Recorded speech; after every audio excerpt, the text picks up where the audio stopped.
നമസ്കാരം. ഒരു നാടിന്റെ സാംസ്കാരിക വളർച്ചയിൽ തന്റേതായ വ്യക്തിമുദ്ര പതിപ്പിച്ച ആളായിരുന്നു വിശുദ്ധ ചാവറ കുര്യാക്കോസ് ഏലിയാസ് അച്ഛൻ. 1805 മുതൽ 1871 വരെയുള്ള 66 വർഷത്തെ ജീവിതത്തിനിടെ വിശുദ്ധ ചാവറ കുര്യാക്കോസ് ഏലിയാസ് അച്ഛൻ എന്ന നവോദയ നായകൻ കേരളത്തിന്റെ മുഖച്ഛായ തന്നെ മാറ്റിമറിച്ചു. അദ്ദേഹത്തിന്റെ ജീവിതം വിലയിരുത്തിക്കൊണ്ട് ഡോക്ടർ സുകുമാർ അരീക്കോട് പറഞ്ഞു, ചാവറയച്ചൻ ഒരു യുഗസ്രഷ്ടാവാണ്.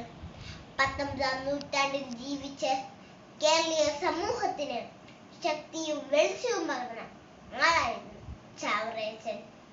തന്റെ ഹൃദയത്തിൽ സൂക്ഷിച്ച കുടുംബമെന്ന സത്യത്തെ ലോകമുമ്പിൽ അവതരിപ്പിക്കുവാൻ ചവറിലൂടെ ചാവറയച്ചൻ പരിശ്രമിച്ചു. ആ നല്ല പിതാവ് മാതാപിതാക്കളെ ഓർമ്മിപ്പിക്കുന്നു. മക്കൾ സർവേശ്വരൻ തമ്പുരാൻ സൂക്ഷിപ്പാനായിട്ട് നിങ്ങളുടെ കയ്യിൽ ഏൽപ്പിച്ചിരിക്കുന്ന ഒരു നിക്ഷേപമാകുന്നു. അതെ, മക്കളെ ചെറുപ്പത്തിൽ തന്നെ നല്ല രീതിയിൽ വളർത്തണമെന്നും അത് വിവിധ ഉദാഹരണങ്ങളിലൂടെ ആ അപ്പൻ പഠിപ്പിച്ചു. മാതാപിതാക്കളെയും മറ്റുള്ളവരെയും ബഹുമാനിക്കുവാൻ കുടുംബ കളരിയിൽ വെച്ച് തന്നെ പരിശീലനം നൽകണമെന്നും ആ അപ്പൻ പഠിപ്പിച്ചു.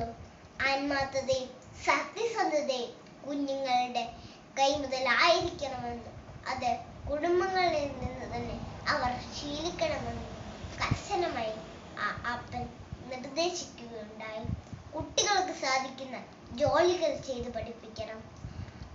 ആ കാലത്തിന് മുമ്പേ ജനിച്ച മഹാപ്രതിഭാശാലിയായ ചാവറയച്ചൻ വരാൻ പോകുന്ന ലോകത്തെ മുൻകൂട്ടി കണ്ട ദീർഘദർശിയായിരുന്നു. ഓരോ കുഞ്ഞിലും രൂഢമൂലമാകേണ്ട സത്യസന്ധതയെക്കുറിച്ചുള്ള ചാവറയച്ചന്റെ സൂക്തങ്ങൾ വിസ്മരിക്കാനാകുകയില്ല. കട്ടവസ്തു ഒരു നാഴിക നേരത്തേക്കെങ്കിലും നിന്റെ വീട്ടിൽ വെച്ച് സൂക്ഷിക്കാൻ നീ അനുവദിക്കേണ്ട. കട്ടവസ്തു ഇരിക്കുന്ന വീട് കത്തിപ്പോകുമെന്ന് തമ്പുരാൻ അരുളി ചെയ്തിരിക്കുന്നു. ഒരിടയ്ക്ക് മോഷണം നടത്തിയ ഒരപ്പനുണ്ടായിരുന്നു. മരണസമയമായപ്പോൾ തന്റെയും ഭാര്യയുടെയും മക്കളുടെയും ആത്മത്തെ പിശാചിനെ ഏൽപ്പിച്ചിട്ട് മരിക്കുന്നു. കാരണം താൻ മോഷ്ടിച്ചത് നിങ്ങൾക്ക് വേണ്ടിയായതിനാൽ തങ്ങളുടെ ആത്മാക്കൾ പിശാചിന്റെ പിടിയിലാണെന്ന് ആ അപ്പൻ പറഞ്ഞു പോലും.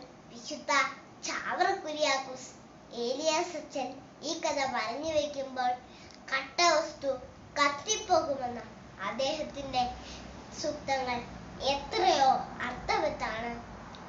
അതെ, ആ അപ്പൻ പറഞ്ഞു തന്ന നല്ല കാര്യങ്ങൾ സ്വന്തമാക്കി നമുക്ക് വളരാൻ സർവേശ്വരൻ കൃപ തരട്ടെ എന്ന് ആശംസിച്ചുകൊണ്ട് നിർത്തുന്നു.